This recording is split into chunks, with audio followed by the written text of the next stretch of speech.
আজকে আমরা কথা বলবো স্বশৃঙ্খলা নিয়ে, মানে সেলফ ডিসিপ্লিন। যে কোনো ফিল্ডে সফল হতে গেলে এটা কিন্তু লাগেই। তো চলুন ধাপে ধাপে দেখে নিই এটা আসলে কিভাবে তৈরি করা যায়। আচ্ছা, কখনো কি মনে হয়েছে যে সাকসেস আর ফেলিয়ারের মধ্যে আসল পার্থক্যটা ঠিক কোথায়? মানে কোনো একটা জিনিস যেটা সবকিছু ঠিক করে দেয়? উত্তরটা কিন্তু বেশ ইন্টারেস্টিং। অনেকেই ভাবেন মোটিভেশন, কিন্তু না, উত্তরটা হলো স্বশৃঙ্খলা। এটাই সেই পাওয়ার যেটা কিনা মোটিভেশন যখন কমে আসে তখনও আমাদের কাজটা চালিয়ে নিয়ে যায়। এই কথাটা তো মনে হয় আমাদের সবার চেনা, তাই না? কাল থেকে শুরু করব। আমরা সবাই কিন্তু কোনো না কোনো সময় এই ফাঁদে পা দিয়েছি। নিজেদেরকে বুঝিয়েছি যে যা করার কাল থেকেই করব। আর এটাই হচ্ছে ডিসিপ্লিনের আসল ডিলেমা। মানে যা করতে ইচ্ছে করছে আর যা করার দরকার, এই দুটোর মধ্যে একটা লড়াই চলতেই থাকে। যেমন ধরুন, প্ল্যান ছিল এক্সারসাইজ করার, কিন্তু শেষ পর্যন্ত নেটফ্লিক্স দেখাই বেছে নিলাম। তাহলে প্রশ্নটা হলো, এই ডিলেমা থেকে বের হয়ে একটা লম্বা সময়ের জন্য ডিসিপ্লিন ধরে রাখা যায় কিভাবে? সবকিছু শুরুটা করতে হয় একটা শক্ত ফাউন্ডেশন দিয়ে। প্রথম স্ট্র্যাটেজিটা বেশ মজার।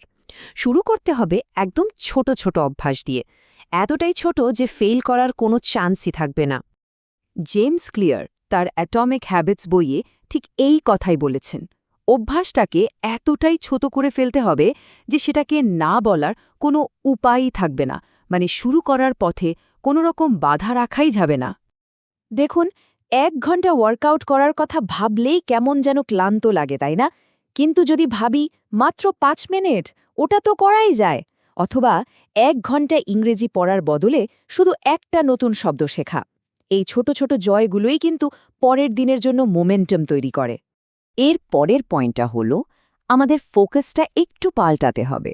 শুধু ফাইনাল রেজাল্ট বা গোলের দিকে না তাকিয়ে প্রতিদিনের প্রসেস বা সিস্টেমটার ওপর মনোযোগ দিতে হবে। এই স্লাইডটা কিন্তু খুব গুরুত্বপূর্ণ। লক্ষ্য বা গোল হলো আউটকাম, যেমন 30 পাউন্ড ওজন কমানো, আর সিস্টেম হলো সেই প্রসেসটা যা আমাদের লক্ষ্যে পৌঁছাতে সাহায্য করে, যেমন প্রতিদিন সকালে 10 মিনিট ব্যায়াম করা। গোল আমাদের ডিরেকশন দেয়, কিন্তু সিস্টেমই আমাদের আসল প্রগ্রেসটা এনে দেয়।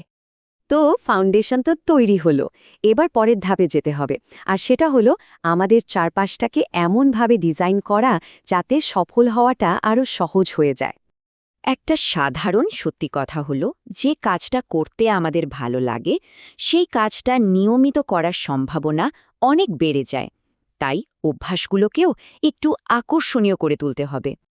এটাকে বলে হ্যাবিট পেয়ারিং। যেমন ব্যায়াম করতে ভালো লাগে না কিন্তু গান শুনতে ভালো লাগে, তাহলে দুটোকে একসাথে জুড়ে দেওয়া যেতে পারে। অথবা পড়ার পর নিজেকে ছোট্ট একটা ট্রিট দেওয়া। এতে ব্রেন ওই কাজটাকে একটা পজিটিভ এক্সপিরিয়েন্স হিসাবে মনে রাখে। আমাদের চারপাশের পরিবেশ কিন্তু আমাদের ডিসিপ্লিনের ওপর অনেক প্রভাব ফেলে। এটা আমাদের সাহায্যও করতে পারে, আবার আমাদের পথে বাধাও তৈরি করতে পারে। আইডিয়াটা খুব সিম্পল। ভালো কাজ করাটাকে সহজ করে ফেলুন, আর খারাপ কাজ করাটাকে কঠিন। যেমন সকালে ওয়ার্কআউটের জন্য জামাকাপড় যদি রাতেই বের করে রাখি, তাহলে সকালে আর অজুহাত দেওয়ার সুযোগ থাকে না।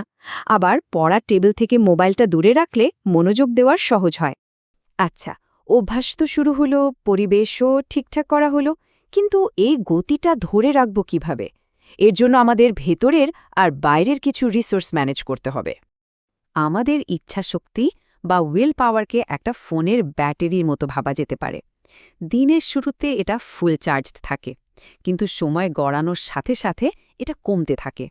এর সমাধান হল দিনের সবচেয়ে কঠিন বা গুরুত্বপূর্ণ কাজগুলো পিক এনার্জি টাইমে করে ফেলা, মানে যখন আমাদের শারীরিক আর মানসিক শক্তি সবচেয়ে বেশি থাকে। বেশিরভাগ মানুষের জন্য এটা সকালের দিকটাতেই হয়। আর সবশেষে সেলফ ডিসিপ্লিন বাড়ানোর জন্য একটা দারুণ শক্তিশালী টুল হল অ্যাকাউন্টেবিলিটি বা জবাবদিহিতা।